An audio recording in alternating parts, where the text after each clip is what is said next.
Awita e di 3 dias kunosta kinang na headquarters ng di UNESCO na Paris paasina por bing reunión di lo qual de Conferencia General di UNESCO. Ribedia aqui também nos arriba nos discurso, den qual nos a tres dilanti que turta e trabalham com Aruba bintahasi pasina por cumprir com a visão de UNESCO. De essa aqui nos por a raportar com Aruba de commitment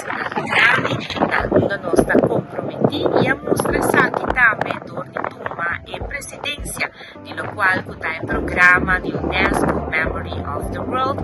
para parte caribense e também Latinoamérica MOLAC. Para essa aqui também Aruba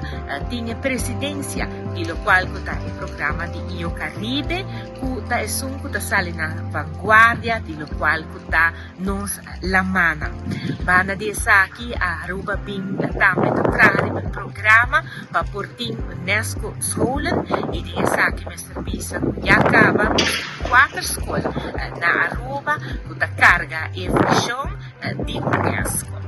Nos me serviço que ediam nos dilanti, lo vai também um representante jovem de Aruba que forma parte do Youth Forum de UNESCO, para assina del jovem também busca lo qual está e soluciona para nos portar um mundo mais melhor. Gratitude na delegação de Aruba e team que ajudamos secretário general também de lo qual está o secretariado de UNESCO na Aruba e turismo também de lo qual está em parte de Holanda, Reino Holandês, nos colegas de Curaçao, de Sint Maarten, de Holanda e junto nos asa de representar Reino Holandês aqui também, na lo qual está em 42 Conferência General de UNESCO.